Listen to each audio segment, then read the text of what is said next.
The Bathroom Break podcast allows me to sit down and have conversations with artists, musicians, actors, athletes, and anybody who has the ability to inspire.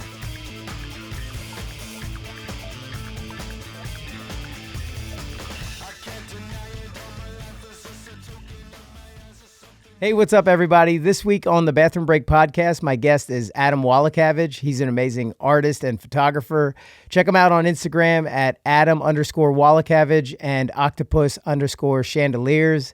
What an incredible artist. We were so lucky to get to go into his house and his art studio, and he showed us a whole bunch of his cool work, and we got to sit down, have a conversation about the old CKY days, some of the classic skate photos he took, and all the new art that he's doing now. So hope you enjoy. Dude, good to see you. Thanks for being willing to do this and just jump on mic here and talk a little bit about some creative stuff. Yeah, it's good, man. We just got to kind of get the tour. It's been a long time since I've been here at your place. Were you probably only here once? Yeah, and like 20 years ago. Is that what it is? Was that infiltrate, rebuild, destroy? Destroy, rebuild, yeah. Something like that. Yeah, there's something's getting destroyed. Something's that happening. Was for Island Records, right? And then yeah.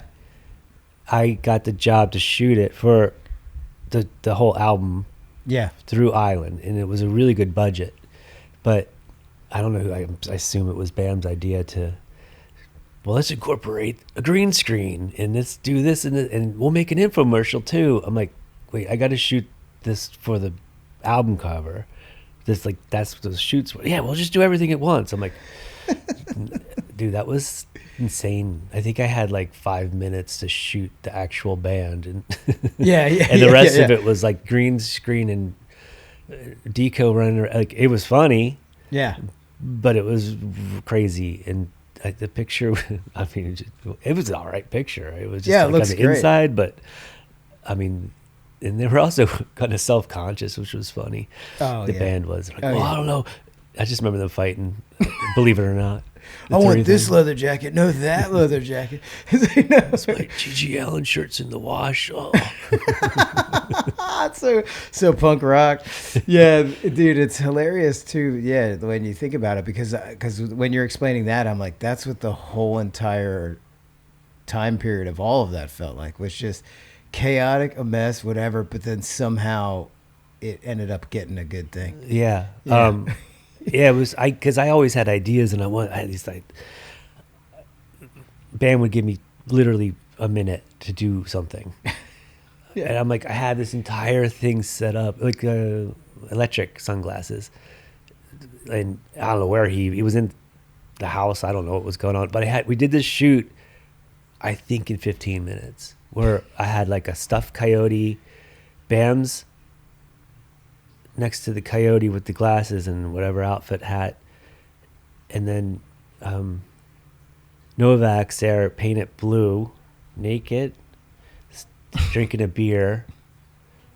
I think Dunn's in it too, maybe with the coyote, and then Tim Glom's jumping the four-wheeler behind them, and then turning and giving the finger, but double finger with no hands to the camera. Like we shot this whole thing. Oh yeah. In 15 minutes, and band just took off. Like he came in, did it, and just took off. I'm like, you live here. Like, what are you doing? Like, why can't you just give me 20 minutes? Yeah, but we got the picture. It looked cool. No, it's hilarious. I can't. Yeah, it always seems like that though, right? It always seems like you never have the right amount of time, but somehow it works out. But it's like, but it is a panicky feeling of like, oh, let me get this right. I want to get it right. I want to, and then it's like, nope, that's it. And you're like, all right. And then right, to old history, when they did the blue kitchen thing. Yeah. I didn't necessarily work for MTV during I was just hanging out and taking pictures. But sometimes I would get paid as a PA just because I wanted to do it. It was fun. Yeah. So when we did the painting, that was like real. The whole thing was real. It was a reality show, right?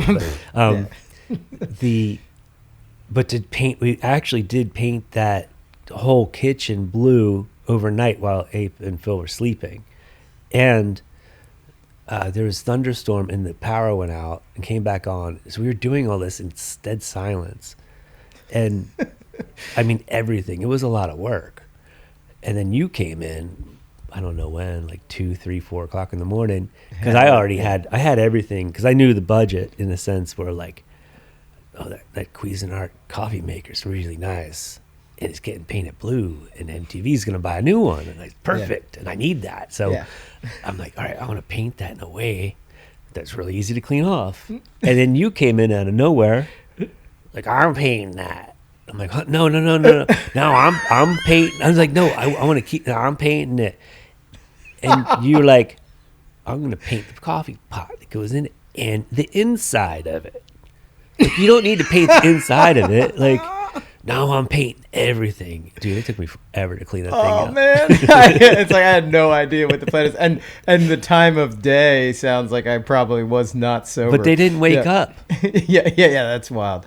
I know. I mean, well, I guess it almost seems like because of so much chaos all the time, like they just sleep through anything. Yeah. But the point of me getting it in as a PA, because I wanted to shoot the photos the next morning.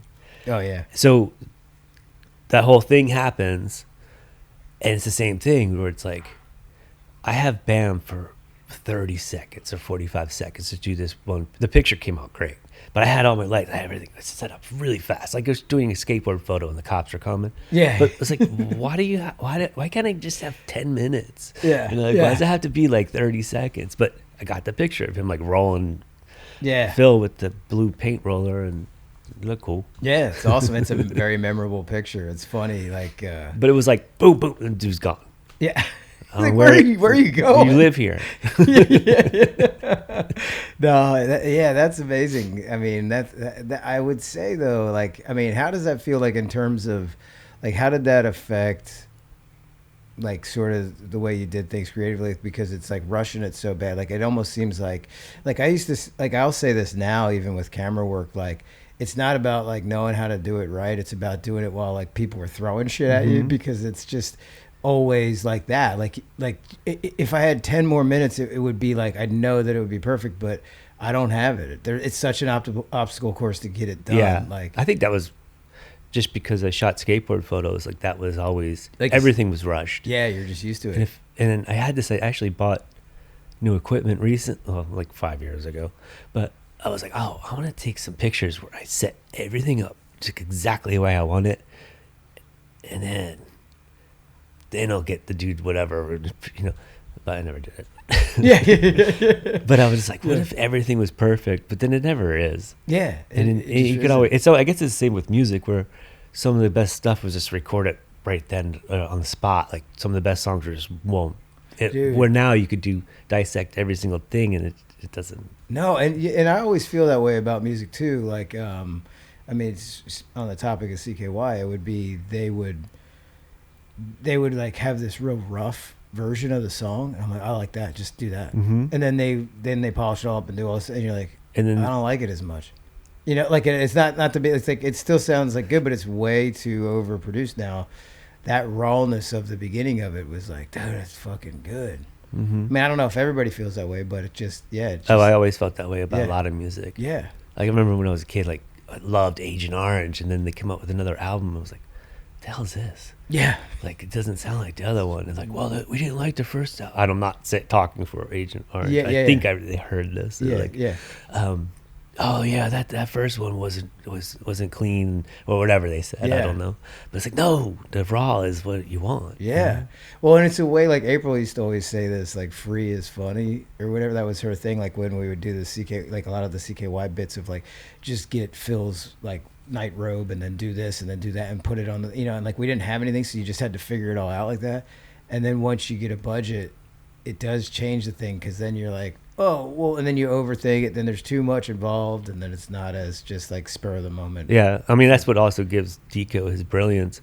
I think the funniest thing I ever heard was, it was like a tent outside the house during the Christmas shoot, and he just went on this like rant something on the spot about, I don't remember the director. It was so funny. It was like insane. I don't know if they kept that, like, they had to hide the video. Oh yeah. Because it was like they was making fun of some. It was so funny. Yeah.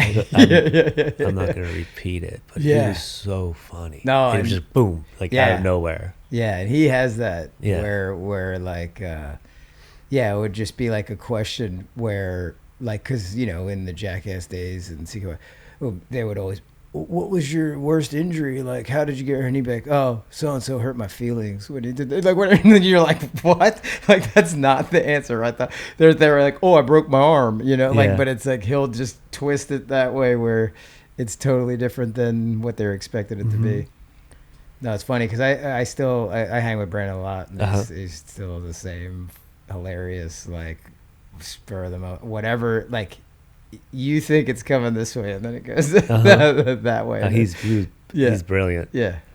So yeah, like I think the first time I ever heard any of this stuff, because I was on Team Fairman like way back in the day. Yeah.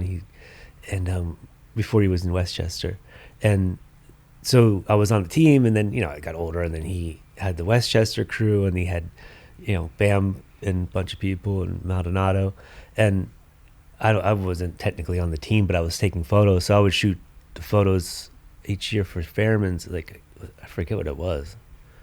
It was like the team photo. Yeah. And I guess Bam was like 16. I'm assuming we shot at the Dust Bowl, and he was different already, like because I knew him when he was a little kid. How old was he? You're saying 16? I'm assuming 15 or 16. Yeah. Because he was really good, and after we were shooting, he gave me a tape from his car. He's like, "This is what I'm working on," and it was all the prank phone calls.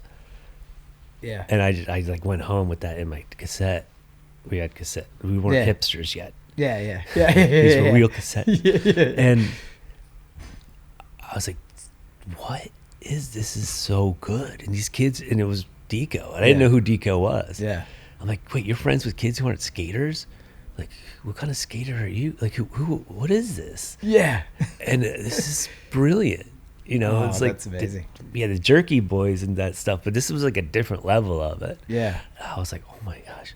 It was so good. Because it was I mean, I don't like I don't know, like say profanity, or I don't like people like hurting other people, like, right. or scaring or intimidating. Yeah. And there's some of that in the prank stuff, but it was just creative. Yeah. And it was just well, and there's the thing about Brandon too that I agree with what you're saying there, because like he comes, like his mom's like super religious, and they're like very like thought about other people, like they're like that, and Brandon has that in him. Yeah. Where it's like he's not gonna do something like super mean spirited like that. It's like, but it's hilarious. But then he'll kind of bring it back to like where it's not like wrong. It doesn't feel wrong in that way. Yeah. There's some of them, like the one I always think of when he calls the guy. He's like, you didn't take the medicine yet, did you? And like that part like scares the hell out of that guy. I told you I took it. He's like, but yeah, there's some of that. But that was always so funny too. I remember that back with him because Brandon, like to me, like I kind of watched the evolution of him. He was like a dude with like big, like Doc Martens tied all up, and he's listening to heavy metal, this long hair. He was that guy. He was? Yeah. And then it evolved into like the point where he cut his hair, and then it was like, and then at that point he was like doing the prank phone calls and started doing freestyle stuff and all this. And I saw like, because he was always funny like that, but he was a little bit more in the crew that was like heavy metal headbanger dudes. That's why he could do that so good. Yeah. He was in that group of people, and his hair was like down to here. Really? Yeah. And like, how old was he? I mean, probably 16. Like, so we were probably. So he was 12, more like his character. 12, 13. In Haggard or whatever. Yeah. Like when we were probably 12 or 13, he was like 16 in that time. And yeah, it was hair down to like almost as neat. Like it was crazy. And then those Doc Martens that were up there, like, yeah, it was like total headbanger, like metalhead dude. And then it shifted. That's funny. When he cut his hair out, because I remember it being like, whoa, he cut his hair. Like he looks like a totally different dude. Mm-hmm. And and it was just wild to see that evolution of that. And then he was always funny, but it was like, oh, it really leaned into that then. Yeah. Because I just watched. I mean, I haven't seen Haggard. I don't think since they had that debut or premiere of it, and then I just watched that clip with I don't know, with Rake, where they're like all meeting up, and then whatever that was. But I mean, he's so good, so good. It is funny too to see, because I never really watched anything after it happened. Yeah. But I've been seeing things like even just on social media just popping up. I'm like, wow, that was really funny. Yeah. And to see it now with Forgetting It All, Yeah. and there's so much stuff obviously now anywhere because it's easy. Yeah. Like that was really good. Like actually some of it really holds up. Like and you mean like because that's I think if this is what you meant, but like this is what I was thinking too, is like at this point it's almost like we're separated from it and not in it, so you can see it sort of without the like we're in the middle of it, but like you can see it from afar a little bit now, because I had the same thing where one of the guys on Instagram or whatever, it's like CKYVLB I think, or he does these different cuts of old stuff, and it had me like looking at things. I'm like, I never watched this. People would ask like, hey, what about this episode? Like I remember at times, what about this? I'm like, I have no idea. Like I don't know what happened. You know, like I was there in the middle of the things, but I can't remember. It's one big blur kind of. A lot of what I've done in my life is a blur, because also photography. Yeah. I think there's like a psychological, like my brain is focusing on a picture or whatever it is, and it doesn't store it. Yeah. It's like, oh, you took a picture, you don't have to remember. Yeah. So I'm like, we're good. If we need to, we'll look back. We'll save this memory space in your brain for something else. Yeah. It's wild. Because there's so much stuff I don't remember. And other people, I've had this discussion with musicians, like my friend, John Baisley from Baroness. He can remember every single show he's ever played. Whoa. And I know a lot of musicians like that. And I'm like even like Brent Hines, like his memory was insane. And I'm like, you guys are like, what? How do you, or Ingvar. Yeah. They remember everything. Bobby Gorman and Slave Pit. Like he knows his memory is crazy. But I was like, oh wait, maybe like for Brent or John Bates, it's like you have to memorize. Your job is almost memorizing all these chords. Right. So that has to translate. Kind of makes to sense. Just your memory, and you're constantly practicing your memory skills. You know, and I'm not. No, that makes total sense, because I'll like Jess will say that to me at times. He'll be like, yeah, remember at this venue, at this thing on this I'm like, what? No, I don't remember any of that. Like I was there, but and I would say that at times where people are like, hey, you ever been here? I'm like, I don't think so. And if Jess is with me, he's like, you've been there, dude. We were there. I'm like, what? Like I asked Jess if I went there. I don't know. He knows, but he does have that thing where it's like, he knows the exact venue they played, when they played it, what they were playing, and you're like, and you're right. I never thought of it that way, but it is like, you have to remember all these parts of the songs of the thing. That's crazy. Yeah. Because it seems like such a challenge to have to do that. Because if I fart around on a guitar a little bit here and there, and it's like, try to remember the part of just one song, the whole thing, and then they've got to have all the memory of everything, and they're recalling it. And it's like, it's wild. Yeah. Yeah, I don't do much things that require it. And I don't even keep, even photography, like I could see things compositionally, but I never really got into like the formulas of things in shooting film. Like I don't know if it was because I was lazy or I just wasn't interested in it. Like I really liked printing photos back in the day in a darkroom, but then it got boring to me because I was like, this is too technical. I'm more interested in the image or what I'm looking for. Yeah. But once I get it, I got it. And I was like, I don't want to deal with anything else. And now with sculpture, I make the sculpture and then it's done. I don't have to redo it. Well, actually that's not necessarily true because I'm mostly known for the one style of chandelier I make, which is octopus themed.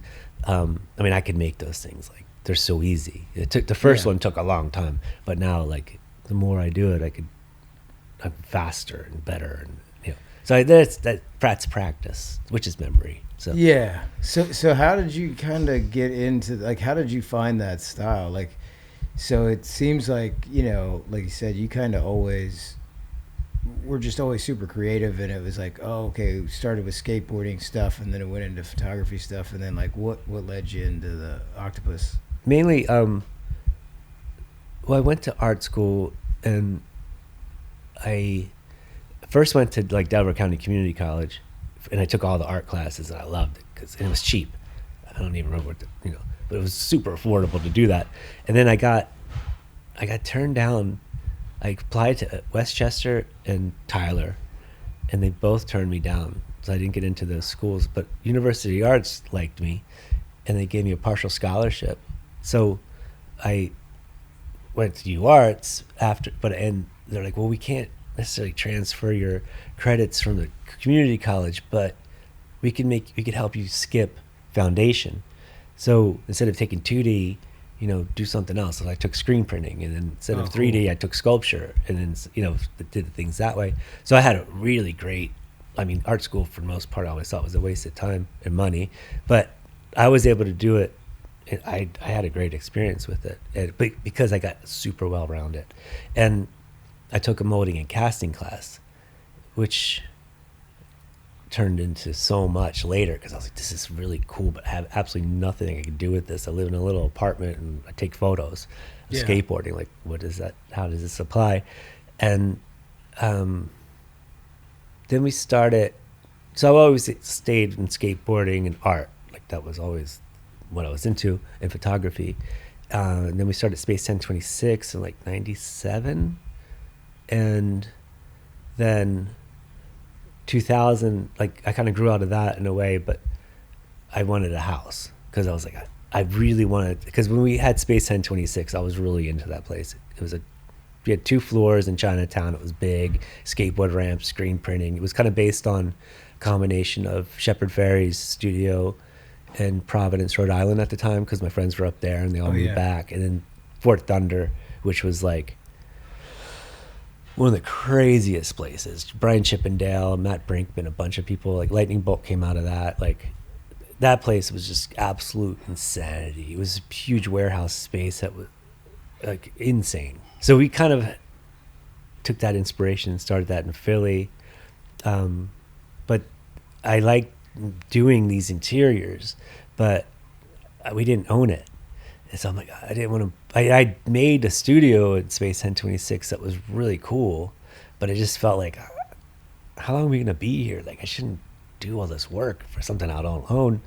And I was able to buy this house pretty cheap back then, 26 years ago.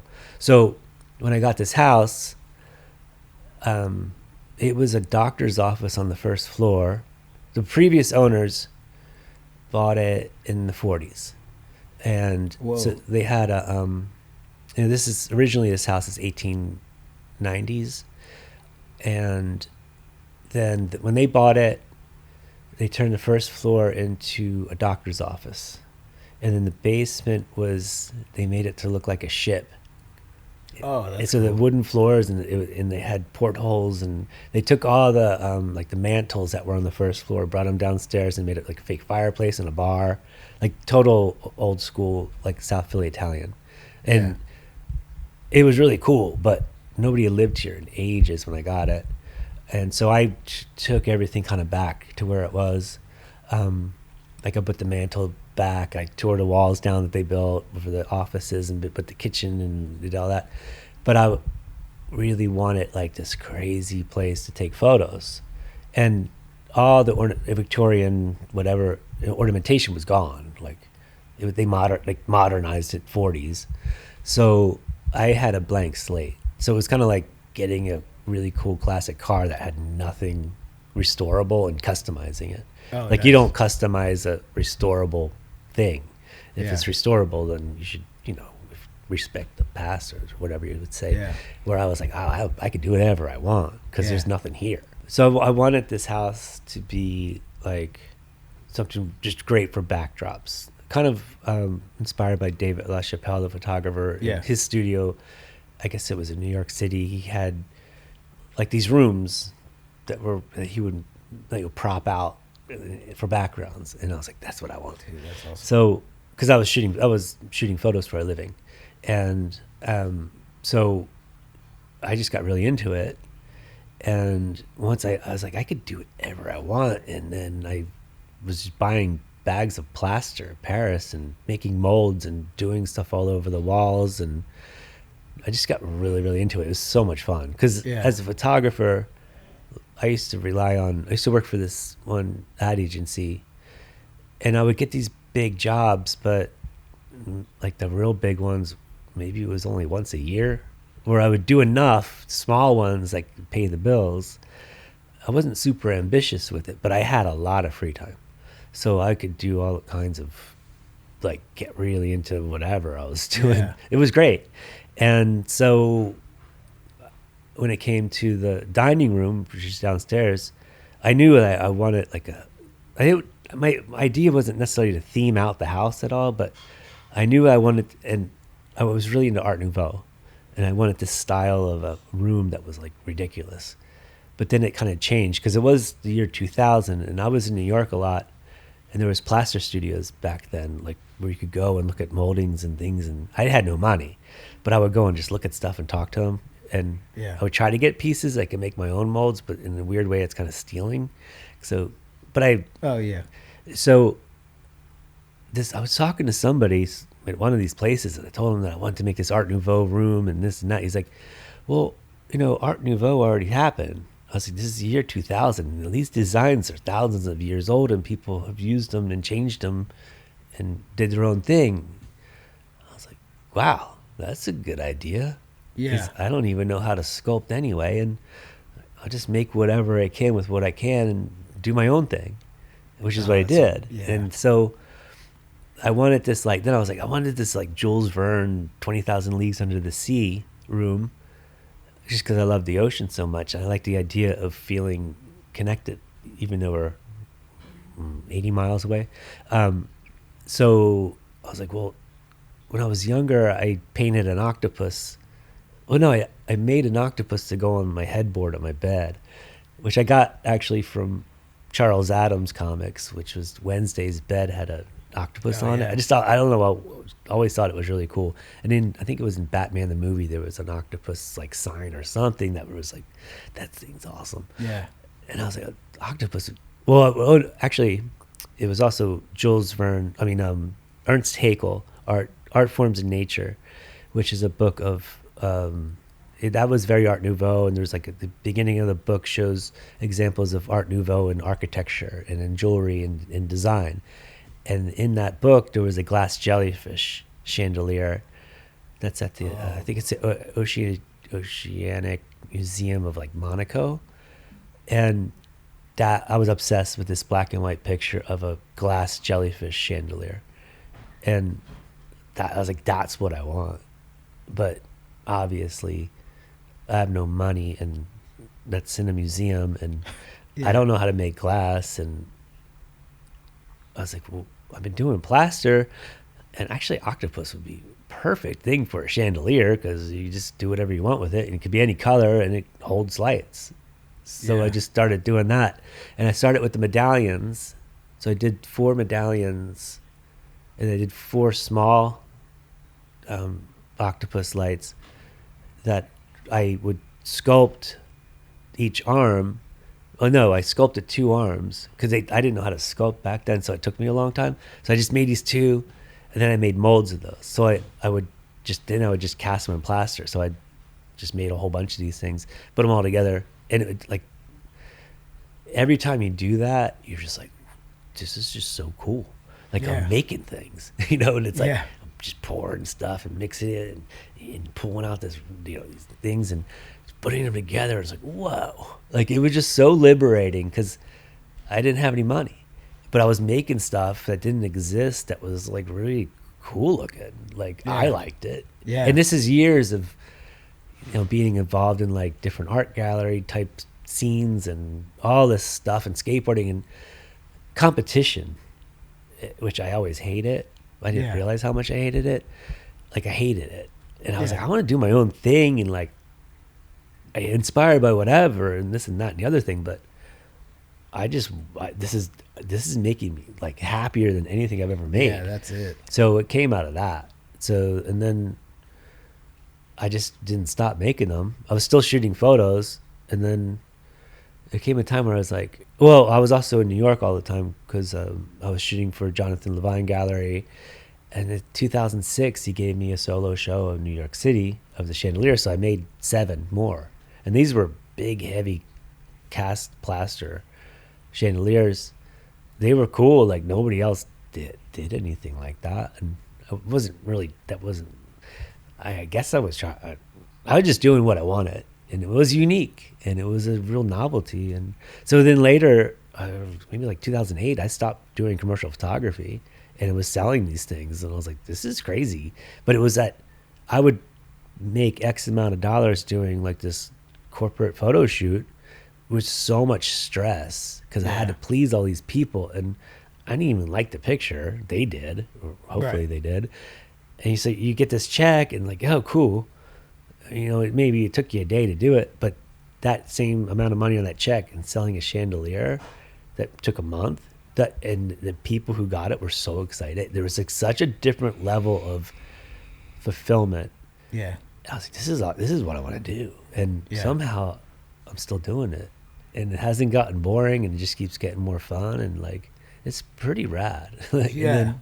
So it's amazing, man. I just love hearing that whole kind of path to getting there. It's so cool. You said something in there that was like, it sounds so simple, but like I thought about this because I started like kind of doing, I used to do like ceramics and stuff in high school and stuff. So we got a little wheels, messing around with that. And then I just a couple years ago just started trying to paint and figure things out because I've been doing like filmmaking stuff forever, and I went on, the other side of the camera and all that, but it's always like you need this whole group of people, and you had to rely on everyone, and there was no way to like tinker and do creative stuff on my own. So I found those things, but just the thing you said, because that's how I feel about it sometimes. I'm like, that was nothing, and now it became something, and it's that feeling is like just so, it's so like fulfilling. Like, like where you're like, wow, it turned into that, after you mess around with it, and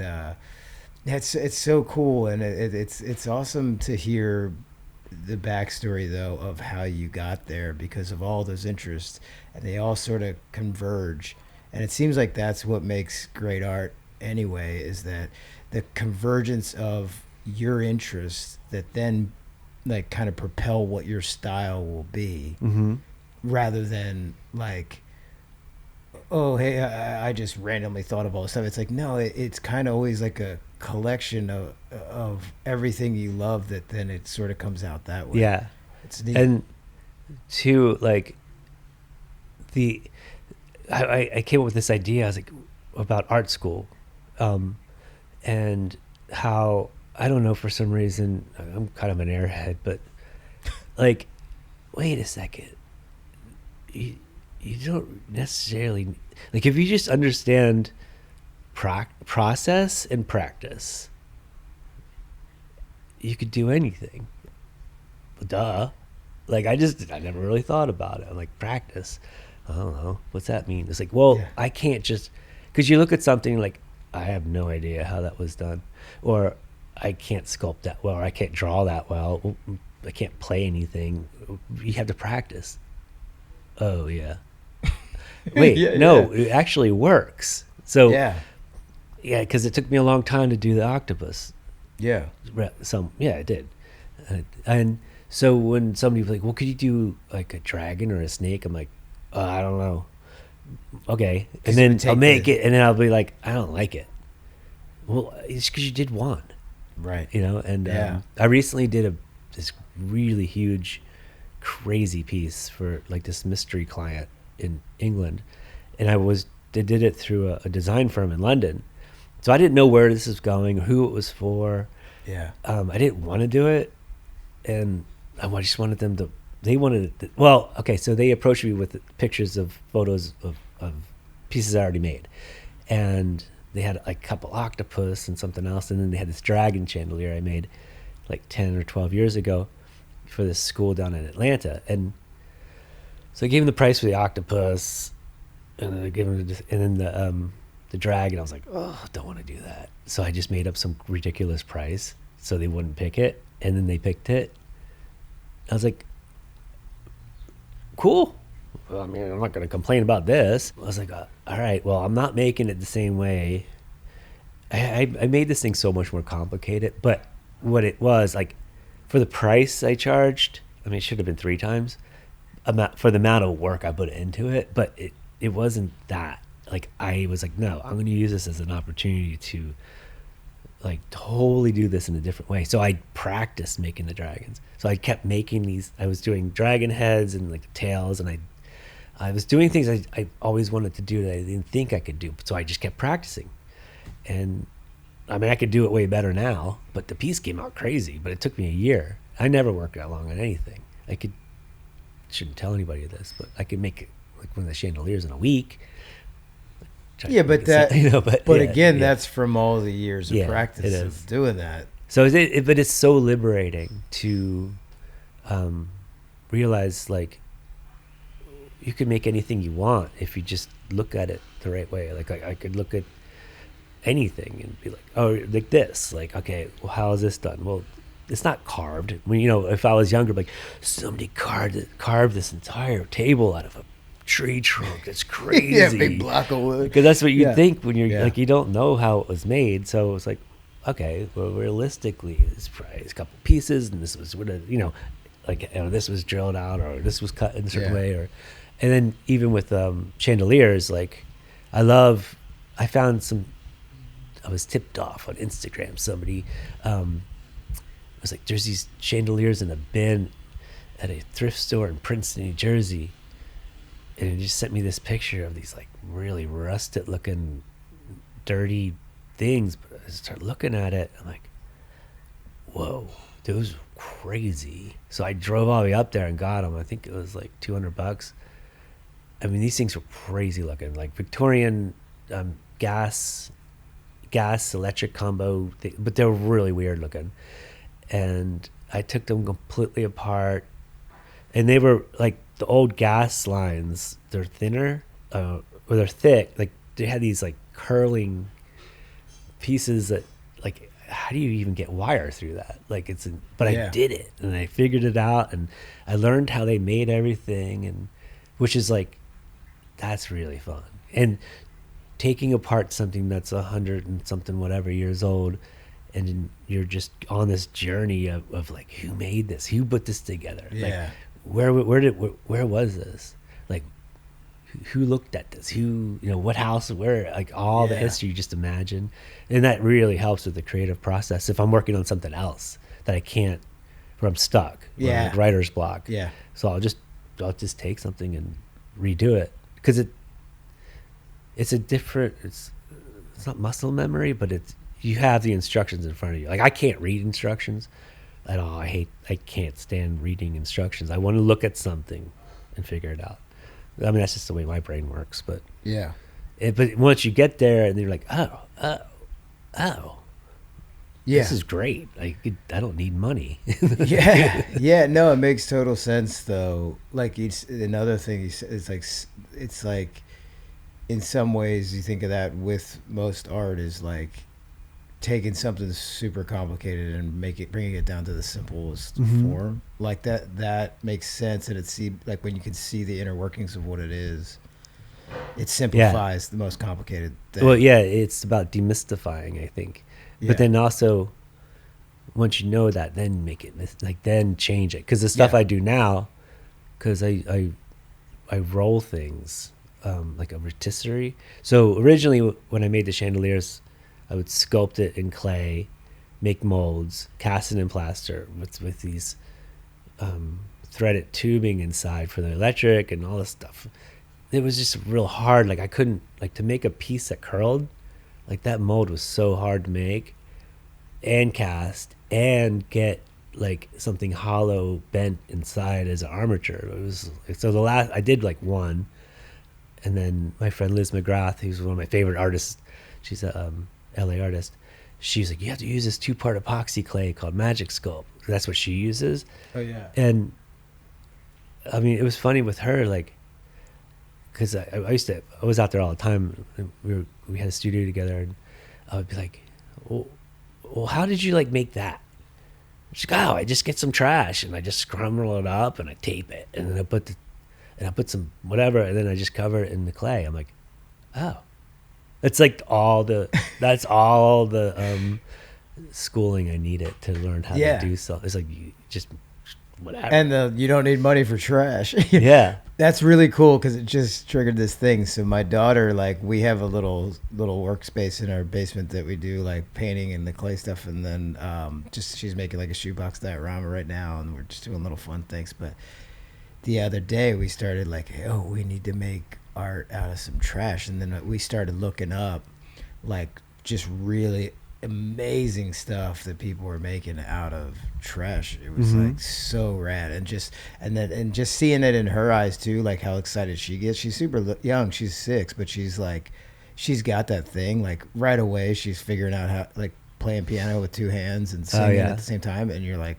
okay, like you have this thing, like you know, like there's a lot of like musicians and singers on my mom's side of the family, and we've all sort of been creative in our own ways or whatever, and but with her right away it was that. And then she's the one who was like, she saw the trash outside and she's like, can we make something of that? And then I was like, yo, and then it made me go, oh, let's look up the stuff that people made out of trash, and it's incredible. Like it's so wild to see people's level of skill. I mean, that's what FDR skate park is. Yeah. It's been, and that's also kind of what when I was talking about Fourth Thunder and Brian Chippendale, his studio was so crazy. He would take a inventory of every single thing. I think it like he had or went through his pockets, and he would like, I think every wrapper of everything. I could be totally getting this wrong. It was so long ago, but everything was on his ceilings. Like everything he consumed or like trash was like done something with it. Wow. Yeah, that's awesome. It is so cool to the other man's trash is your treasure, whatever, that whole thing. And it is kind of wild because it kind of shows in the sense of how you see things. Like you're saying, you know, with photography and composition, and like you see things in compositions, and because that's what's ended up happening for me with same thing with doing camera work and doing all that. It was like you start to see it through that eye, and that's the way you're seeing stuff. And then somebody else can look at the same thing and be like, I don't know what you're talking about. And then you'll do it, and they're like, what? That was within that? And that's a kind of same way with art, like where you're saying like you learn the workings of that, and then then through your eyes, the way you're looking at it is different than someone else. So then now what you're taking from dissecting that, you're bringing that into your other pieces, and how it's so cool, kind of like how that works. Or even if you look at it like this empty soda can, if you presented that as a gift to a king 1,500 years ago, like you would just blow everyone's mind. Or I was like, what if you brought a can of gold spray paint back to like whatever? Oh yeah, like 1,000 years ago to some like just a can of gold spray paint. Yeah, that would be like, what? I mean, there's so many things you can do with that. Yeah. Trash, maybe, you know, I don't know. Yeah, well, or to just show somebody like that what you could do with the trash. It's wild. Then also to think about like what we don't know about the past, like just the skills that people. I mean, we do see what they did, but who knows? Like, there's probably like master whistlers that we can't even imagine. You know, like just things like that, or just things that people did with like a rock or a stick that you just we don't know. I don't know. Yeah, I love the mysteries. Yeah, I think about that even so recently as like bands from the 50s, 60s, 70s. Like we mostly just know the hits of that. Like what do we know about the deeper songs that like most, like, you know, like a band, you know, like whatever, Yes or something. It's like you know the main hits, but then you don't know all these other buried songs, and then it's like, whoa, they were so much more than just the hits. And like just even that stuff, you like you forget it that recently. Yeah, like so, what if you only knew Ween's Push the Little Daisies. Yeah, You you missed wonder the if whole they have band. anything else. Yeah, you're right. If there's anything other than that sound, It yeah. probably just all sounds like that. Yeah, it's so funny. I was telling Lauren because we play this this chicken nuggies song that my daughter loves, and it's like "Hey, chicken nuggies, and it reminds me of like Pollo Asada, the song from Ween that's like I want a chimichanga or whatever, and like it's this kid's song, but it's like, oh, this sounds like a Ween song. Like it's so weird to me. And then I played it both for her, and she's like, whoa, it does, like. And Ween is kind of all over, like you said, if you only listen to that, Because that's all I knew, and I saw their ads in like Thrasher. Yeah, I'm like, what? yeah, What is this? And then I never listened to them. I heard they were friends with Henry Rollins. Like somebody told me, yeah, they have parties in New Hope. I'm like, Henry Rollins. This is 90s. And then I worked for a magazine called Warp, and they asked me to go photograph Ween up in New Hope, and I was like, okay. And I had no idea, nothing. And we hung out for 3 days, and I was with them. It was just me and them, and they're practicing in their studio, the Mollusk. Wow, And that was when like, they were first writing it. Yeah, I think it just came out. It was coming out. It just came out, and they were rehearsing it, and I'm like, Buckingham Green. I was like, whoa, this is funny. And then I think then the next day we went. They did a what's that called? Public access TV show, and they were playing, and it was just like, again, it was just me and them, and I was like, this is crazy. And then I had no idea that they were popular. Yeah, I had no idea. And at the time we had Space 1026, the art place in Chinatown across from the Trocadero. I was like, oh, I want to go see those guys because they were funny. And I'm like, what the hell's going on? Like there was people all over the street and like going around the corner. I'm like, what? It's sold out. Yeah. I had no idea. Yeah. And then that album is that had to have done a lot to inspire me to the room I made downstairs, because it was a few years before that. Because the artwork on that thing, it's like, and that band is just absolutely incredible. So it is. It's one of those bands for me too that like, no matter what mood you're in, you can put it on and it'll go like. Because it goes all over, and so then you're like, oh, that actually matches where I'm at, and if I'm in a weird like darker or so whatever, then it's like some song will take me like, like what is it, Colored Marbles or whatever. It's like, whoa, this weird, and then it'll take you, and you're like, all right, and then the next song will take you like, oh, it popped me right out of wherever I was at, like, I love. I named a few chandeliers because like if I'm making something for usually a gallery show, and I don't have a title. Like, we need a title. I'm like, all right. And I'll just like look for songs. I was like, oh, that one. I definitely did Zoloft. It was like this weird, really weird looking, trippy looking chandelier. And then I did, I think I called something Happy Colored Marbles. And Cockatoo Twins is really good for song titles. Yeah. And then, actually, I have a piece in a show this weekend at my friend Victor Grasso's gallery in Cape May, Jawbone. Doing a plug, but that's it's awesome. probably over. But anyway, it's themed show where it's like ink and pen and drawing. And Victor's like, why you don't draw and stuff, but could you make something like ink and this inspired? I'm like, sure. So I made a chandelier and did it in like a flat white, and then I used squid ink to paint it, and I did it in this way, and like pretty sloppy, but then I resined, like it's a whole process. It came out really cool, but I was looking at it, and then I wasn't looking for a title, but it came to me. I was like, this reminds me of something. And then I was looking for something on my phone, and I found a photo that I shot of the light table at Space 1026 back in 1999. So when I had the studio there, I came up and there was nobody in the place, because we were pretty protective of who gets in and out and whatever. And I go in and I'm like, I think there's somebody here.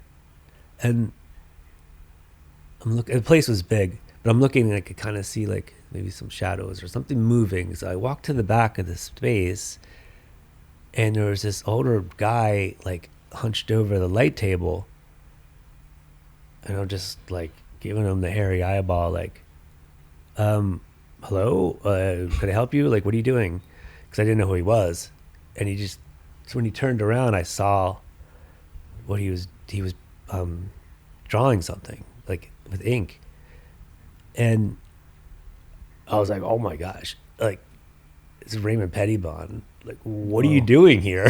Like, and he was doing drawings to be made into screen prints for his show at the Philadelphia Art Museum. I'm like, I don't know how, what. And That's rad. so, yeah, I was like starstruck. I was just bewildered. And I put my hand out to shake his hand. And he just gave me like the worst noodle hand. Like, just, like that kind of a thing. And then he drew a severed hand with like, just Indian ink, I guess. It was a severed hand that said, "This law is inviolable." I thought it said inevitable. And I was like, I thought that was pretty funny. For years I thought he said inevitable, but it's not what it says. It actually means the opposite. I thought he was like dissing me because I made him shake my hand, but it was like this law is that it doesn't mean that.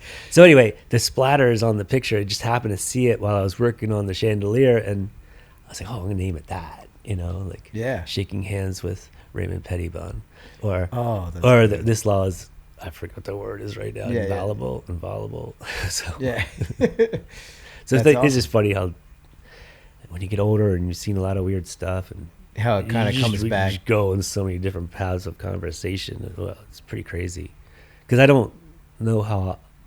Yeah, I mean, there's so many things that have all. I used to do talks for UU Arts for a little while, and I did one at Mike. I haven't done them in a long time, but I'd be completely unprepared and just ramble, or it was like embarrassing, but I'm talking and remembering stuff as I'm talking. Yeah.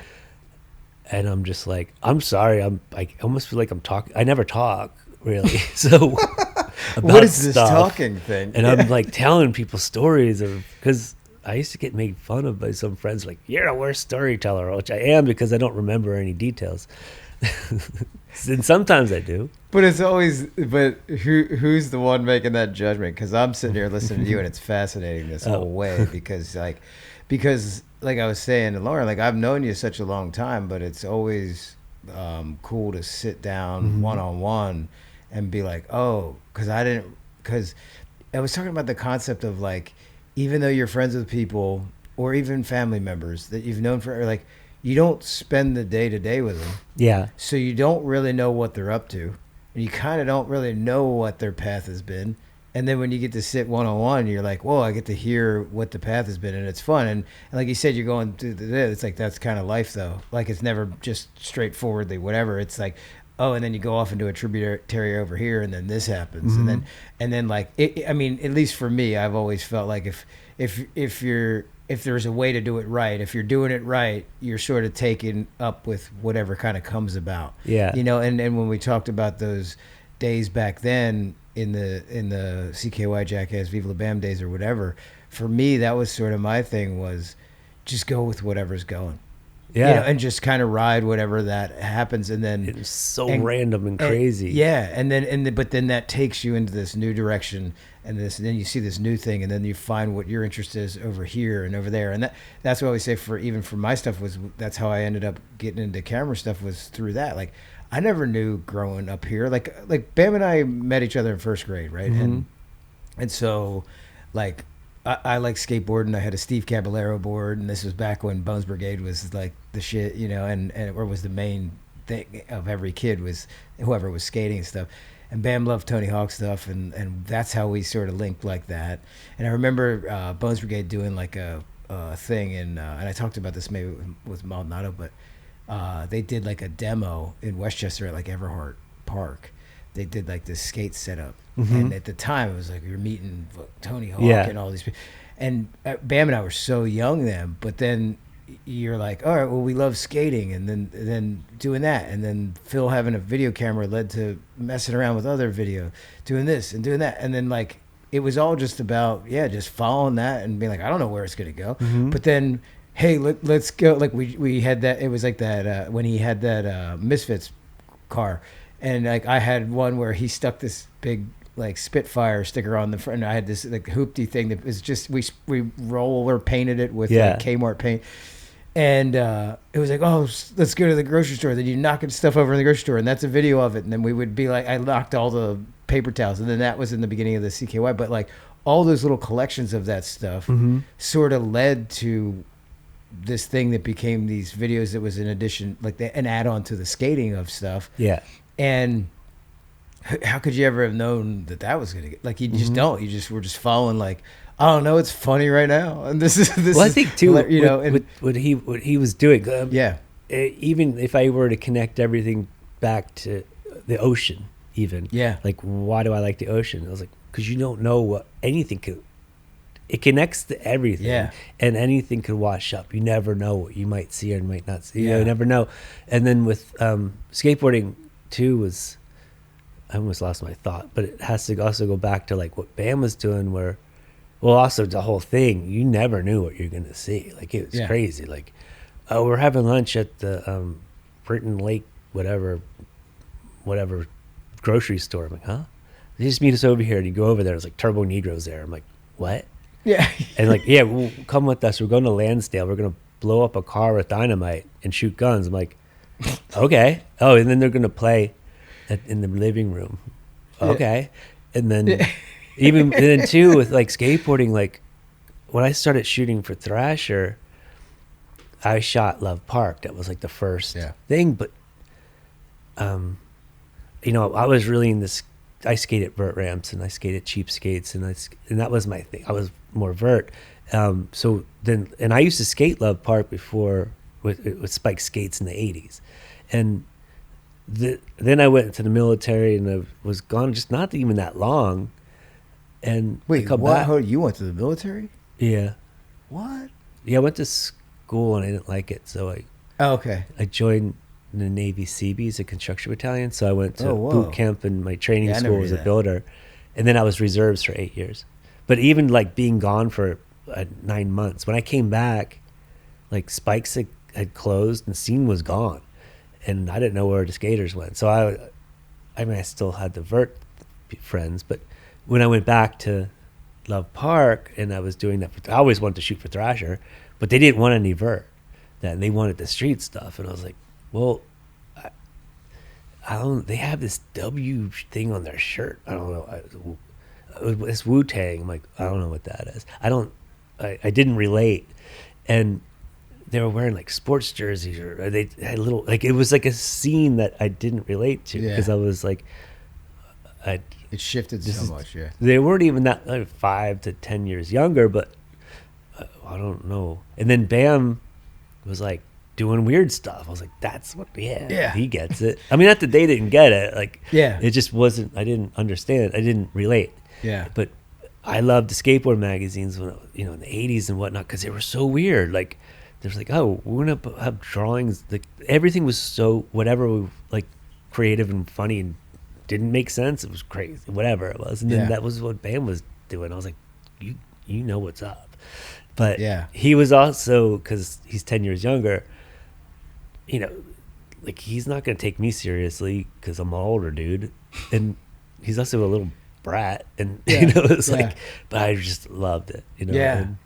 Well, and that, I mean, and that's what it was, is there was like a hodgepodge of all that following into this. And like, growing up, it was like going up to the Hannahs and they played music and Jess played drums, and then other people would be coming over playing music. So then that's bringing different people into that scene and that stuff. Like, and it was that like where the beginnings of that was. It just started. It was like that tributaries of it just started leading you into these different directions. And I remember like when it would be like Ryan G, and then I was like, and then we're meeting you, and then it was like people in Philly that are in the art scene, and I just as a young kid seeing that stuff, like I just kind of hung around. I've tried to get on a skateboard here and there. I skated a bit when I was younger, but nothing like what Bam was doing, and then what Maldonado and Carrie, and so then, but it was like, but I was always a fan of it and around it and seen it. And then that again, like just, I want to get into the sticker car with Phil and go to whatever, Cheapskates, go to these places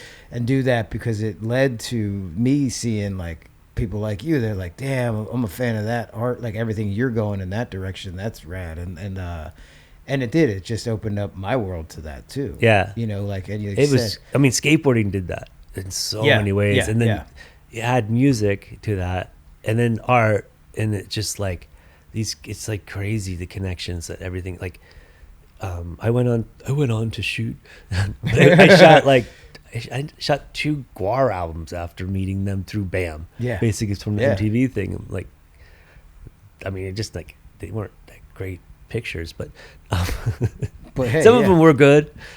But did you have more than 10 minutes to yeah. do? Yeah. No, the photos did come out good. Yeah. But it was just like, I can't believe I was never even trying to, but that's a pretty cool bragging rights. Like, shot a couple Guar album covers. Absolutely. You know, I mean, you know? yeah, I think, yeah. And then that connection to whatever. And then once you, like, even with CKY, like, once you're friends with one band, and then you meet, like, whatever, like, maybe they're touring with, or it just, the whole thing just keeps collecting and piling. And so it's like, there's always something coming through. Yeah. So I like to leave, but I'm like, oh, well, so-and-so's coming through. I'll see them. And like, even tonight, like, my friend Pete Stahl hit me up. He's like, well, he was here, like, I don't know, like a month or so ago. And he's like, oh, I'll be back in Philly in April. And because I'm managing this band, Sun-O. And I was just thinking Sun Ra, which is like, I think they're a Philly band, but like not. I was like, I think I heard of them. Aren't they like? I was like, oh, Sun-O. Oh wait, that's a lot different, huh? He's like, yeah. So yeah. Do you know what they are? No. It's like the darkest, doomiest doom. I think that it might exist. It's crazy. It exists. I did see them once. It's crazy. Oh. So they're playing tonight, so I was go see that. Yeah, that's but then cool. that, like, and then I know Pete. I don't even know. He's in a band called Earthlings with my friend Dave Ketching, who from Rancho de la Luna, connected with Desert Sessions. Yeah, that's right. And then it goes back to even I think CKY. Yeah, they did record it there, Mm-hmm. and then it just keeps bouncing back and forth, and like. Yeah, and it's like New Orleans, and New York, and San Francisco, the desert, and LA, and it's like, wow. Yeah, Atlanta. it's wild how it all is interconnected in that way. And then even with the Desert Sessions, because like I got into that music through my friend Ashley from Viva La Bam. She was the line producer, and she's like, "Oh, my friend Dave is playing at the Khyber in Philly. We're gonna come down. He's playing with this band Mondo Generator." And I was like, "Okay." And he was great. And then they came over. It was like, well, Nick didn't, but then that connection with Dave, and then it was like, oh, and then hearing his music, which I get lost, but it was just so crazy. Like, oh, it's amazing. Yeah, I saw something. Did you recently do something with Kurt Vile or something? I saw the. Oh yeah, well, my friend Steve Powers did "Waking on a Pretty Days." Is that the name? Yeah. So he did a mural. Yeah. Which That's was the the photo album. I saw. And, I don't know if they had other people try to shoot it, but I shot all the love letters, the murals that he did in 2009 and 10 and 11. Oh, nice. So then he did this artwork for Kurt, and he was like, "Hey, could you shoot this photo?" I don't even think I knew what it was for. And it was one of the easiest shoots I ever did. You could just get there at the right day, there was sun. And I was like, "I'll just stand right there." I was like, "There, just got the square." Yeah. So I did that. Perfect. And then Steve hit me up a couple weeks ago because he just sent me these funny instructions. So could you take a picture of this in South Philly? It's on the sidewalk. I'm like, what is it? It was like a flyer for a show. Oh, yeah. Like, I don't understand. I was like, okay, I'll go check it out. I go over there. I'm like, what? Like, it's this huge sidewalk with this art, like it was huge. I couldn't tell from the picture. He's like, yeah, that's the problem. You can't tell the sidewalk. So I got my stepdaughter and her friend, and we went over there and we had them scratch, and then I shot it from this ladder, and just to get it with the lighting right, so you could tell. So that was for Kurt Weill too. Yeah. And then I shot something else with him too. He's great. Yeah, that's cool. But that's how I met him originally. And then he's like, yeah, you were like, I went to Space 1026 back in the day because I was a big fan of, like, you had Ed Templeton's show there. I was like, yeah. Yeah. That's another one where there's like so many connections to all that, because I just remember being over on South Concord at Bam's house, and it would be like Jamie Thomas and Templeton and all these people were coming through there, and you're like, and then that branches off into so many other people, and Templeton's art, kind of how that went and it was sort of like pushing barriers of like different types of things that people were like, I watched something on him where it was like, at the time people were, whether they're homophobic or whatever, in certain things where he's like just putting, and doing and like, and it was like, oh, he's like breaking a barrier there, and then it shifted, and now it's like known, and I don't know, there's so much cool stuff of how that sort of evolves along the way. Talking about Ed Templeton, I forgot about Toy Machine even, and I was like, wait a second, oh, duh. I met Ed Templeton in Tampa, at the skate park at Tampa. I may have been with Bam. Pretty sure I was with Donnie Barley. I definitely was with Donnie, and probably Rob Erickson and that crew, and because we did at least 2 trips down there, I think. I was super stoked to meet Ed, because I was like, he's a photographer and he makes art and all this and that. Yeah. And I just love people like Thomas Campbell, like just super creative. Yeah. Like I always envied the California people, but so it was so great. And then, but I don't remember if Bam was on Toy Machine yet. But when that happened, like, it was just so cool. Like when he had it, do you know what year those got, like those boards? Like I know I did the boards. 97 was when I thought he started over that. Because I still never got a still board. I always wanted one of those. But Bam, maybe 98 was Bam, but 96, 97 was Mike. Because I remember when Bam got his first pro deck. Yeah, he was at FDR, so it must have been like 97 or 8, and he had a whole trunk full of them. And I was like, dude, I want one of your boards. He's like, yeah, it's $25. I'm not buying that. So I never got one. Yeah. What board was it? The first one with like everybody's Dave head? Fairman. And like me and with the Jess, mullets. Yeah. You're in it? Yeah. And Dave Fairman. The last Still Friedman. Still Friedman. Then the Raab Jess was the last one where it's like a hockey cut, where like, because when my buzz would grow out, it would be like long in the back too. And he was always like, dude, you have a mullet. I'm like, it's not a mullet. But the last, like on that deck, it would be like, there was like a 0, like to 1090, which was, I think, still Friedman or whatever. But then, and then me and Jess, it was the Raab Jess was on the tail of it. And then that was the very first one. Yeah. The drawing, it was like this squiggle, and I guess he filled it in. I never even inquired or asked who, whatever. But Ed used to send me stuff in the mail, and it was like maybe years later I realized that what he gave me some drawings and a letter, but it was on a piece of paper that had that shape on it. So he must have maybe photocopied that shape, just a line for the face, and then maybe Bam finished. I don't remember. Oh yeah. But then there was that, and then 1999 I did the graphics for the whole team. That was really fun. Oh, I have them upstairs. That's amazing. And kids are still trying to hit me up to buy them, but I have one set, so they glow in the dark. Yeah. But I want to do more. I think I'll do something. Yeah. Go back to screen printing. Actually, I sold some screen prints last year.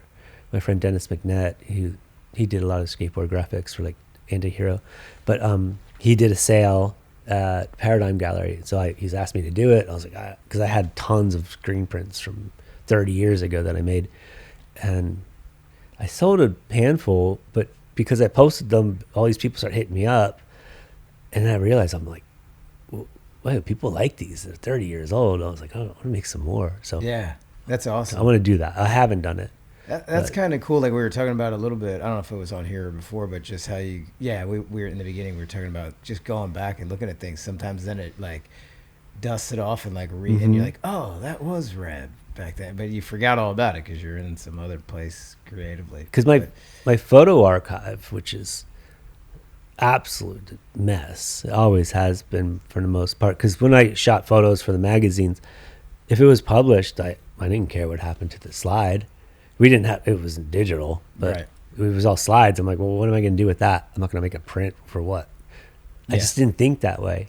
It was in the magazine. It was in Thrasher. It was in the 2 moment. inches tall and grainy. You couldn't even tell what it was. And I thought I lost everything in moves because you moved around when you're younger. And Michael Burnett hit me up. It was really weird because maybe it wasn't weird and it just was like timing, but I looked up the Thrasher archives online to see what photos I shot because I never kept the magazines. Or maybe I do. I don't know where they are.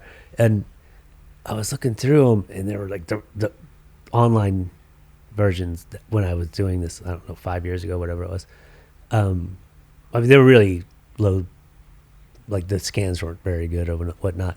But I was looking at the Brooklyn Banks contest that I shot, and there was a photo of Keith Huffnagel with the Twin Towers behind him at sunset going between it, but it was only like 3 inches tall. I was like, I don't even remember shooting that because I know I didn't have the slide, and I hadn't looked at that in 30 years. And Burnett texted me the next day. I hadn't talked to him in like months and whatever it was. He's like, "Do you have these slides?" I'm like, how did you know? I was just looking at those like online. What? He's like, oh, and I was like, I don't know where those are. Bryce Knight said he sent me all my slides back, but I haven't seen any of that stuff in 30 years, and I don't have it. And then maybe, I don't know, 3 weeks later, he's like, hey, what's your address? I need to send you a check. I was like, for what? Well, we published some of your photos from Brooklyn Banks, and he sent me a picture. I'm like, how did you get such a good? Where did you get these scans? He's like, we have the photos. I'm like, what? They found them. Yeah. And I mean, the one photo, it's. How did they find it? They didn't have anybody doing any archives there. Right. And then they got somebody. Oh. And they found a lot of my nice. stuff. That's and amazing. I still never got it, but I got the scans. It's still, my brain's like, oh, I got the scans. I don't care. Right. Well, I should probably try to get the real originals. But this picture of Keith Huffnagel, like, I wasn't like buddies with him, but I met him back in the day, and it was really crazy because I never saw it. Like I saw it like this, and I put it in the FedEx thing and sent it, and I never saw it again. I never looked at it like close up because I had no ability to. And so I'm getting the scan. I could look in and I could see everybody like in the background, and I'm like, and then the Twin Towers with him, and like, I'm not saying it's the most brilliant photo or whatever, but it became classic. It's like, whoa. And then they found everything else. I was like, this is cool. Yeah. And then I get all excited, and then I forget everything. Yeah. Because I'm like, God knows what else they have. Yeah, but that's amazing that it showed up. That like, I mean, if I was just a photographer and it was my whole life, I mean, obviously, I'm sure I'd be different about it. But now I put a lot of stuff in storage just for safety. But now I go back and look at it, and I was like, okay. I'm not like toot my own horn, but it's like I was shooting photos before people had camera phones. Yeah. Way people before. didn't. It wasn't necessarily normal to always have a camera on you. For most people, I was a photographer, so that's why I did, and it was my duty. I felt my obligation to document everything I was around, because I was around some neat stuff, and that was my job. I feel like that's it. Like like when you think of like, obviously the most name is Annie Leibovitz or whatever. It's like she was just in these amazing places at the right time that got the right photo for those things, and you were one of those. Same thing. It's like if you didn't have your camera, none of that would be those memories and all that stuff. But because you did, you were in these incredible situations and able to capture that and kind of timestamp that. And it's amazing. And it's amazing to me that other people were able to like find this stuff, because like you said, you're just kind of burning through it in the moment, doing your thing, and then on to the next thing and find the next thing that was inspiring or interesting to you. And then, but people were like, that's amazing. Let me figure that, like make sure you hang on to that, or where, that's so cool that it turned up that way. And when you mentioned Ryan G earlier, yeah, like I think of him with Arcade and stuff, because when we would go over to his place, he just always was like, yo, this is the thing, like I just always kind of hung around Bam, where it was like, okay, like I remember you and G and Dan Wolf in that time of and like the one thing that I know is a very specific thing that happened, which is funny because it was the first road trip that I did for Thrasher. It was like a bunch of friends and we were just driving. I don't even know if we had a destination necessarily. We just went out and drove around the country. Just go. And took pictures in my 1978 Buick Skylark, because we broke the first car. But my dad just bought a new video camera. It was very expensive back then, like what, 93 or 4. It was very expensive, and I convinced him to let me borrow it. And because I was going to shoot video of all the skateboarding that I was shooting, I was like double, yeah.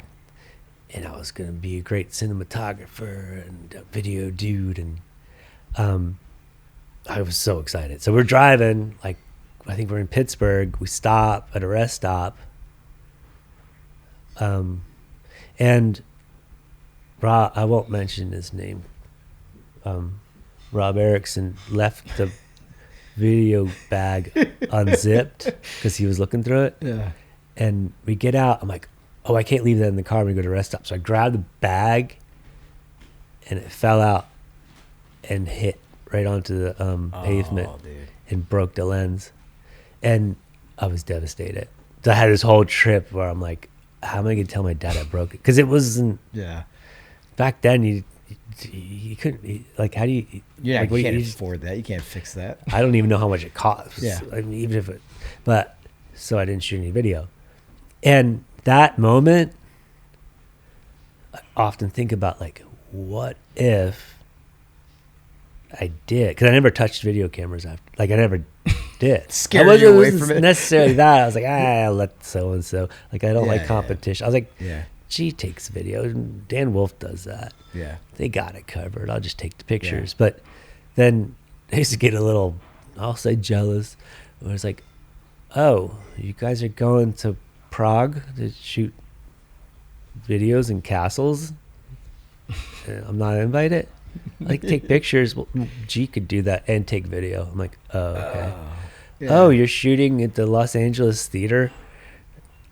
A place I've always wanted to go and see, and I don't shoot video.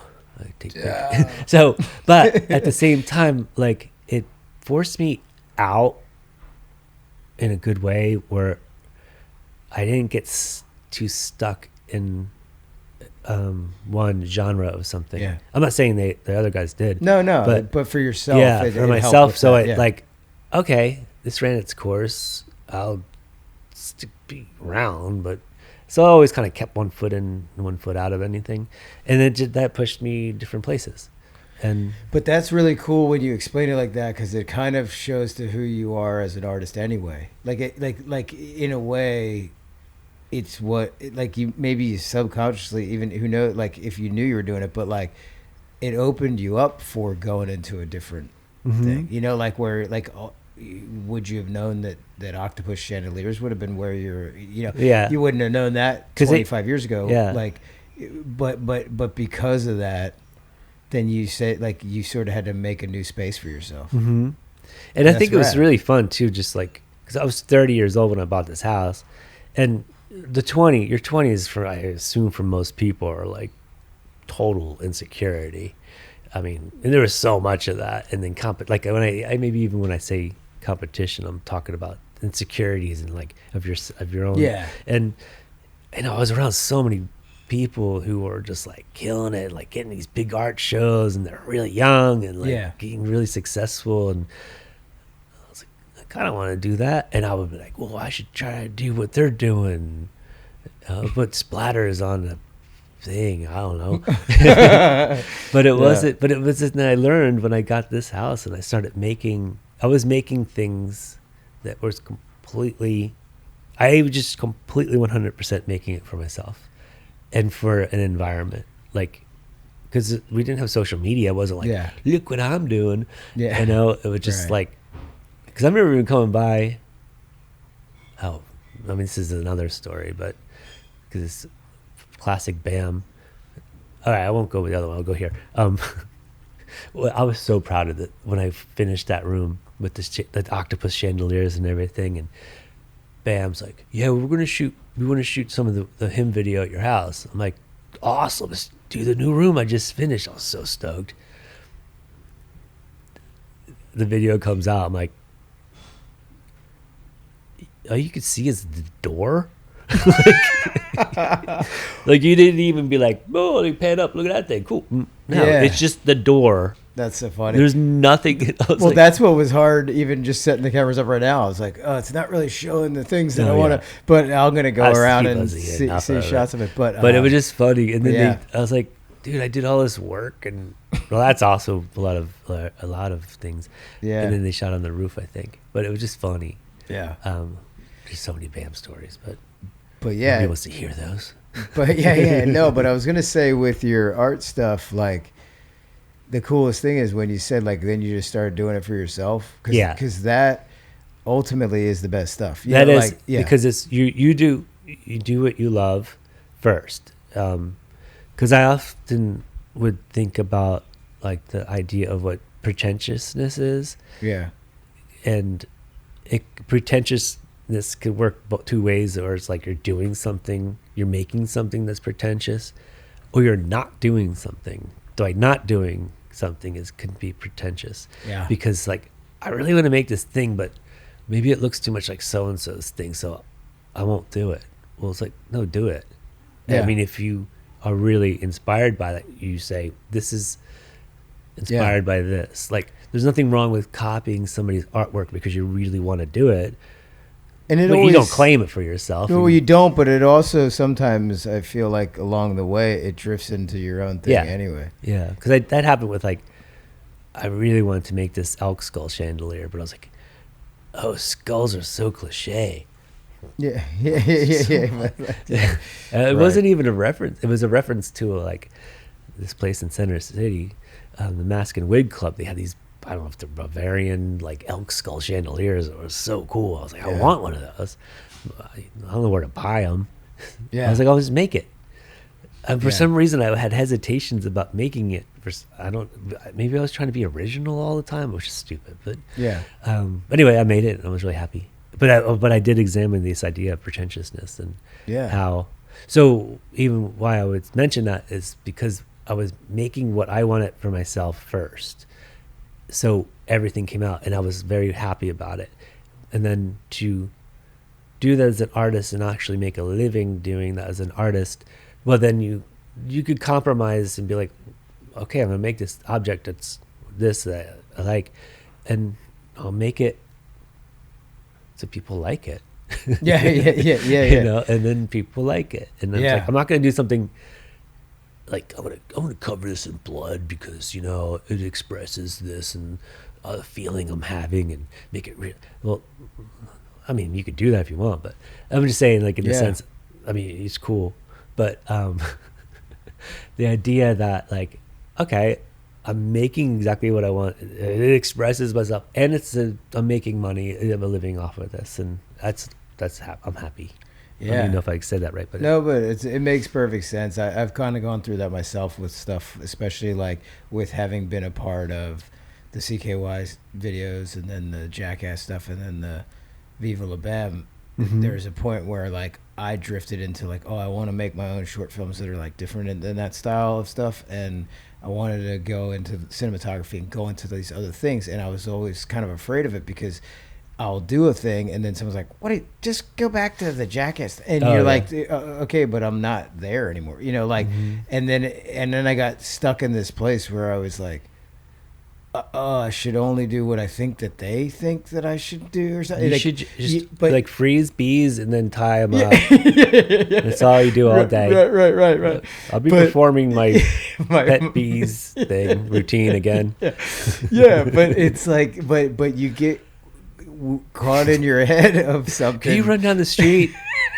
yeah. Like, but for me, it was tough because it was like you get caught in this like, well, now I'm like trying to do what I think they want me to do, and I'm like, I just want to do what I think is funny, or where I'm going in that direction, or whatever that is, and sometimes it can be challenging. But I've found, like what with your point was like, when I'm doing the thing that I think is hilarious, it ends up resonating way more than when I'm trying to like, well, I guess they think that Raab himself should do this. You know, like there was a thought like that at times where it was like, you feel like you're putting on the clown suit to try to appease what they expect of you, instead of like, well, I'm going this direction and this is funnier and this is the way. Because I always think of, even, and not to make it about my stuff, but like, think about a bee, a kiki, and then shitting myself. Like how completely different is that? So, like the kiki skit versus the running X-Lax.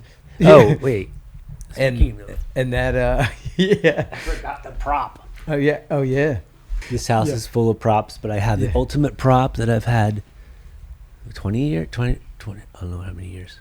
Oh man, it's awesome. I was noticing that, and it's got like the yellow tinge, so you know that it's old.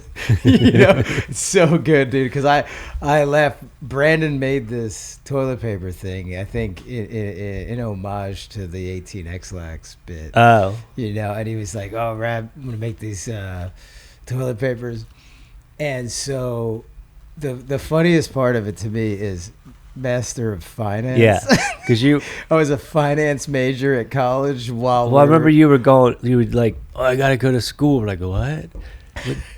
And you driving that car, dude. So that car that was in Haggard, like I've told the story before, like on the Radio Bab thing, but the funniest shit of it was like, so that car that we were getting from for Haggard was the Carney brothers had this auto body shop right up on Westchester Pike, and they were like, "Hey, we'll donate this car to the movie so you guys could bash it up and beat it up and whatever. Just put our name in the credit."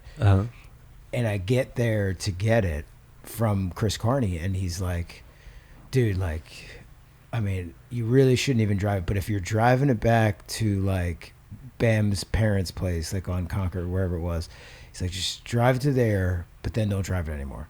Like, you really should have a tow truck take it because it has no brakes." And it had like it had just metal on metal. It had the caliper on there, but no brake pads. So he's like, "You can stop, but it's just metal on metal stopping it, and so just hit the thing like way ahead of time before you're going to try to stop." And I'm like, all right. And then I noticed like there's masking tape like around like the electrical wires. I'm like, shouldn't there be like electrical tape? Like, and it was like just masking tape. And I was like thinking to myself, is that flammable? Like, I don't know. But he had that around like the dashboard wires, which was like to the headlights. And like, the thing's just a total piece of shit. So you're like, all right. So I pull it out, get it started. You're driving it up. I drive it over to their house. And at the time I had a DUI, so I didn't have a car anymore. And, but I had to get up to college because I had this law test. And I was like, I'm just going to fuck it. I'm just going to take this car. And like, Kutztown, right? Shippensburg. Oh, yeah. Yeah, and but it was so stupid because it was like, dude, this car could barely make it a mile, and I'm going to take it all the way up to Shippensburg, which is like 2 hours away on the turnpike. And it's so funny because some reason Jen at the time, her cat had kittens or something, and she was like, "Oh, I think one of the girls at school wants one of the kittens. Would you take it up with you?" And I'm like, all right. So I get this box with a kitten in it and put it in the car, and I'm driving the shit car up there. And I get onto the turnpike, and it's starting to it's dark, so I turn on the headlights, and then all of a sudden it starts to rain a little bit, and this cat is trying to get out of the box. It's like, and I'm like, oh fuck, and it's getting out of the box and running around the car now, and now it's getting under my feet while I'm driving. I'm like, fuck, and it starts to rain, and I just hit the windshield wipers. And there was no wipers on the blade. It was just metal, just scraping across and so it's flooding down. And I'm like, fuck. As the cat's in here, I'm trying to get it back in the box. And I'm like, all right, I guess I'll pull over. As I'm going to pull over, the masking tape that was holding the fucking electrical wires, it just is sparking and smoking and it's starting to do these spark fiery thing. And then all of a sudden the headlights just go out. So the headlights are out. It's pitch black. It's raining. The thing, and I started clapping the thing because I'm like, the fucking dash is on fire. And so I put the little it was this small little flame thing that was starting, and I just clamped it with my hand, burned the shit out of my hands while the cat's still running around and the wipers. So I finally get off to the side of the road. And it's nighttime, and I'm like, fuck, dude, I can't go anywhere. So I kept trying to drive 100 yards with no lights, and it's raining. It stopped raining, so I'm like, oh, I'll just drive more. I eventually just slept on the side of the turnpike in that car, and the car at the time had a big dick drawn on it, with spray paint, a shark fin. There was Dunn put this thing that backwards that said "fuck truckers" or whatever, and it was so that they when they see it in the rear view, it's saying "fuck you," but So I dude, it was the most haunting night that ever. was there though. I think when you left, yeah, something was going on at Bam's house. Yeah. We took photos of all the whole thing. Oh, and so then I left with this cat, and so then the cat all night's flipping out, and I'm like, dude, it felt because I don't know if you've ever just stopped on the turnpike, but it is at nighttime. It was this is a fucking horror movie, man. Mm-hmm. It was who's gonna come out of this wood? I don't know. And you're trying to oh, should I sleep because I have a fucking exam in the morning, and whatever. And then finally, as the sun's starting to come up, I drive up, I get there, I get into town with this cat. I drop this cat off to this girl. And I'm like, dude, I get to my place, and I'm like, I'm just going to lay down for a second because I'm fucking so tired from the night. I passed out and missed the fucking test. And then I was like, dude, this is the whole reason I came here. And I get in the car to drive back. And as I'm driving back, on the turnpike, the downtown exit, it has that little turn that goes down this bend. It used to be it was metal on metal. It would stop me. But as I go to hit it, it goes... and just goes all the way in, and nothing stops at all. And I'm picking up speed. I tried to hit it. I tried to hit the parking brake. Nothing. Hit it in the park. It just starts clicking. It was click, click, click, click. And I was picking up speed. I was going 45, and I end up, I'm going 50 now, going around this turn, dude, in this big ass old Malibu, just skidding so bad. And as I'm coming up to the turn, the toll booth, I'm like, what the fuck am I going to do? Because I can't stop. So I just had to thread the needle on that toll booth and fly through it going 50 miles an hour, dude. And it was the gnarliest. I was like, ah! And I remember hanging out the thing I'll be back to the lady because I couldn't pay the thing. And then as I'm going through, it's the only option was there's a fucking hill, hit the hill straight on, or there was a guardrail. Mm-hmm. And it was the decision, I'm either going to crash. There's no airbag in this old car, and then, or and then it flashed to me, there's this kid who died right near my mom's house because the thing impaled the car, the guardrail. And I'm like, oh dude, I had no option. It's either head on crash into this hill or guardrail that could potentially go into the car. And then so I was like, I guess I got to hit this guardrail. Because I figured it's tank, and I had this is all in split seconds. Mm-hmm. The thought process, and then I hit the thing, grinded down the guardrail for 100 feet, just all this sparks going everywhere. It finally stops. I get out and then run up to pay the toll. And the lady was like, "What is going on? What happened?" I was like, "Oh," I was like, I think I need a tow truck. Like, I don't know. I was like, the brakes ran out, because the cop was like inside the place. There was like a cop car there, but he was inside the place. So then he's like, what the, like, what's going on? It was like a state trooper. And like, what's going on? Or whatever. I was like, oh, the brakes ran out, whatever. And so I had gotten all these fines because the car was not registered, like all this stuff. But then it was on a flatbed. I come pulling up to like Phil and Ape's house.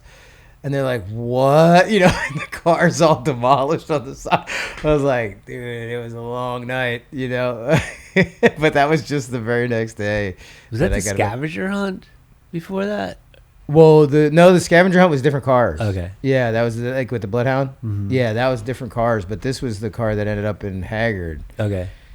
And it was just, it was such a mess. I had some serious things with cars. I had another Cadillac that Jess was like, oh, you should get this Cadillac because he loved Cadillac. And I love him too. I like his old Cadillac. So I bought this Cadillac and then I drove it up to Shippensburg, drove back. I parked at this gas station and I was like, I'm going to go get a slice of pizza. I'm in there eating a slice of pizza. I just hear this, wah, wah, like fire engines coming. I'm like, what? Like, and I was like, oh, that's weird. And then I didn't think anything of me. And then I remember like the catty-corner, like the bell on the pizza door. I opened the door of the pizza shop. It's like, bring. I just remember that in my head. And I look catty-corner. My car's on fire. Oh.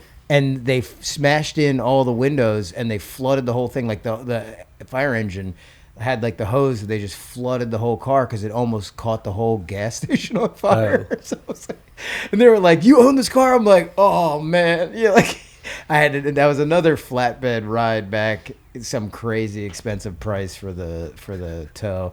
But I've had some luck with some cars back then. Wow. But this reminds me because yes, Master of Finance, that was my major, finance in college when I was there at that time.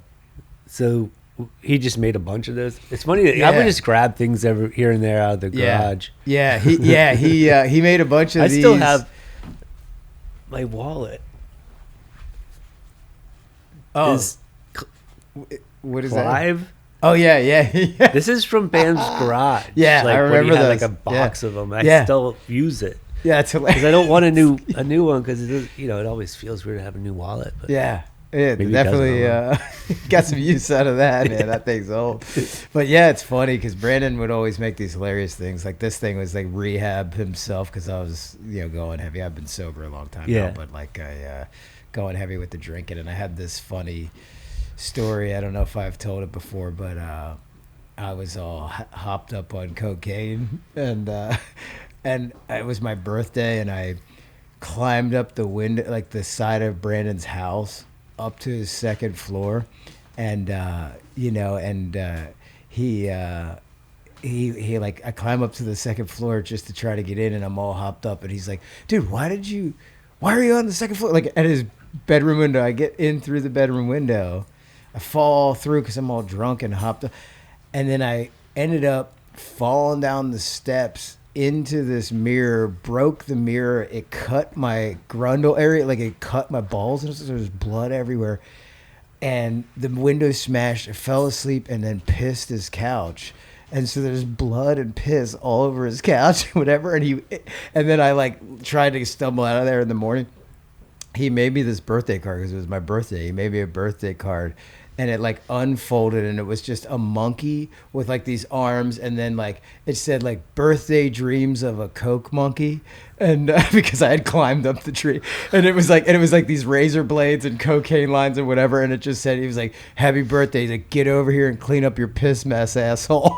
But it was like I had destroyed, I don't know, and I had all these cuts like in my junk. It was gnarly, like I don't know, but that's hence why these days I'm sober. But this was the Raab himself was like, he's like, you need to go to rehab and like sort this out, man. But his little clever ways of being like, something's not going on that's right here, dude. Get it in order.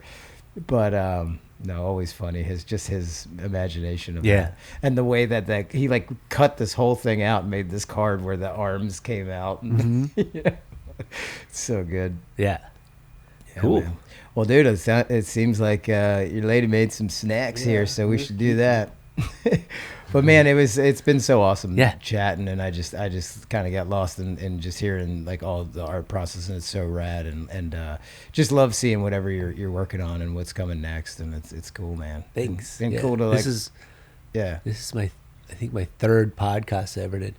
The first one I ever did was Clown from Slipknot.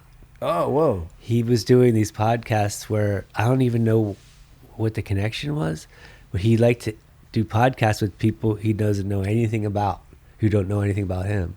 Oh, that's cool. And it was awesome. Yeah. But the funny thing about it was at the end, he was like, all right, I don't remember names of anything really. I was like, but I got a chandelier from a place in New Orleans of snakes. I was like, you don't do anything like that, do you? I was like, yeah, that's mine. Oh, And he had no That's so idea. cool. I didn't know he got he it. had a piece of your art. That's so rad. And the other one I did was with Matt from the Bronx. That was fun. Nice. So, and now you. Yeah. Hey, man. Well, I'm honored. Honestly, it's been real fun, and you're super inspiring just in Thanks. every way. Whenever I'm seeing all your stuff, it's just. It is like, fun too, like when I was talking about like the anxiety years, say, like, and all that. Like there was so much crazy stuff back then, but there was also a lot of anxiety of everything. And, Yeah. even though it was as fun as it was, and now to look back and like, oh wow, Yeah. you know, Yeah. It's that cool. was pretty wild and fun. And, yeah, and especially as we're older now, like I think like you said, we're like 10 years younger than you, but Mhm. like where I'm at, mid 40s, about to be 46, and it's like, yeah, it's nice to be looking back on that and not living. It was awesome, but yeah. And to see Bam, like he was coming over here when all that crazy stuff was going on with, Yeah. Yeah, I remember. and I'm like, oh, like, yeah, it's great to see you, but where'd you just come from? He's like, Yeah. shows up in a bathrobe with the bunny ears on. I'm like, then he would Wow. come, Yeah. he came back again. He was like, great. Yeah. I was like, like the last few times we hung out, I'm like, I'm finally friends with you after all these years, you know? Yeah, Like, yeah. I finally feel like I'm friends with him. And Yeah. I think one of the last times we hung out, he hit me up because he said, could you get me into Queens of the Stone Age? He's like, I really wanted to see Josh. 'Cause I want him to see me sober. I was like, I'm going. I'll see if I can. I don't know. But he Yeah, was yeah. really cool. Like, Yeah. because he was like so humble.